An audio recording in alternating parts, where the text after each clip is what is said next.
আর আমি আমাদের একটু ব্লগ নিয়ে। আর এটা তো আজকে কল্যাণী স্পেশাল ব্লগ বানানো রয়েছে কল্যাণীতে। তো আজকে হলো শনিবার দিকটাই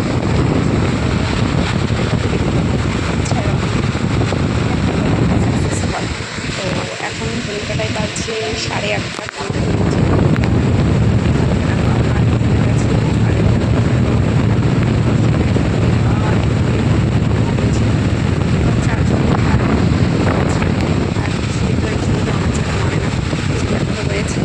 আর আমাকে এখন দিয়ে গেছে চা বিস্কুট, তবে চা বিস্কুট খাবো সোনা বসে। এই যে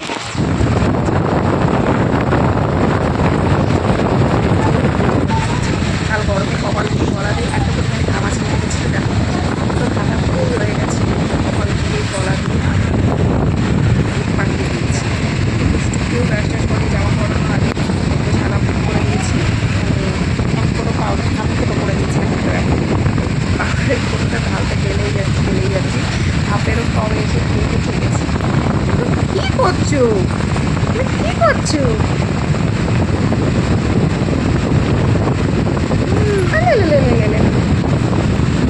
গুড মর্নিং বলবা, গুড মর্নিং বলবা। চলো চাটা খেয়ে নিই, সারাদিন কী করি না সকালে জলখাবার দেখো ফুলকো লুচি আর তার সাথে আলুর দম, জাস্ট জমে গেছে ব্যাপারটা। তারপরে ঠাটা পড়া রোদের মধ্যে বেরিয়েছে একটু ঘুরু করতে, মানে একটুখানি জাস্ট চুলকানি থাকলে বেশি যা হয়। তো চলো একটু ঘুরু করে নিই। মিষ্টুমাকে ওদের কাছে ঘুম পাড়িয়ে ধুয়ে এসে আমি আর দুষ্টু মিলে আর ওর পাপার সাথে বেরিয়েছি।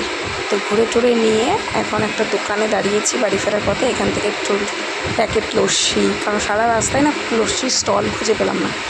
প্যাকেট লস্যি আর একটা কোল্ড ড্রিঙ্কস আর একটু ঠান্ডা জল এই সমস্ত কিনছিলাম। তো এগুলো খাওয়া দাওয়া করে টোরে নিয়ে গিয়ে বাড়িতে গিয়ে এগুলো খাওয়া দাওয়া করলাম। তারপর স্নান টান করে টোরে নিলাম, আমি এগুলোকেও স্নান করে দিলাম। আর এখন দেখো দুষ্টু আর আমি একতলাতে নিয়ে বসেছি, ওখানে ওর পাপা বসেছে। এই যে এখানে পায়েল রানী বসেছে।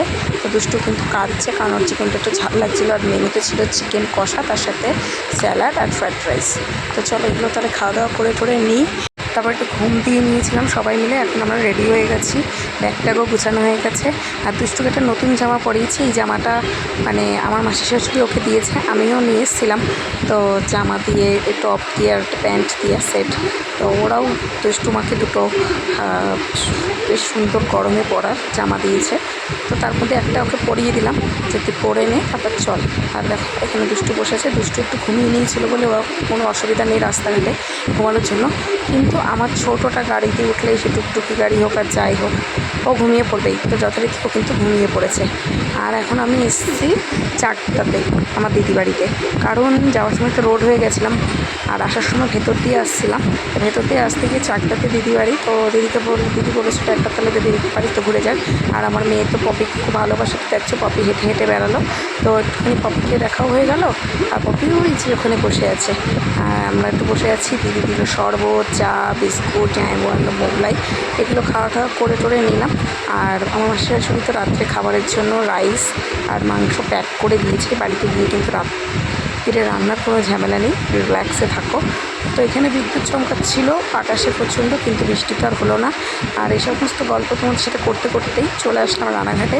এই যে আমরা এখন কোর্টমোড় ক্রস করছি। তো আজকের ভিডিওটা ছিল এই পর্যন্তই। কেমন লাগলো অবশ্যই কমেন্টস করে জানিও। ভালো লাগলে please like to share and subscribe my channel. যারা ফেসবুক পেজ থেকে দেখছো পেজটিকে ফলো করতে ভুলো না। জানি একটু ভয়েস ওভার দিতে গেলে প্রচণ্ড আওয়াজের সমস্যা হয়। এই গরমে ফ্যান বন্ধ করে ভয়েস ওভার তো দেওয়া যায় না। আর আমার ঘরে এসিও নেই যে আমি এসি চালিয়ে ঠান্ডায় ভয়েস ওভার দেবো। তো ফ্যান তো চলবেই, ফ্যানের আওয়াজও থাকবে। একটু মানিয়ে নিও, একটু পাশে থেকো, এভাবেই সাপোর্ট করতে থাকো। দেখা হবে নতুন দিন নতুন একটি ভিডিওর সাথে। Good night.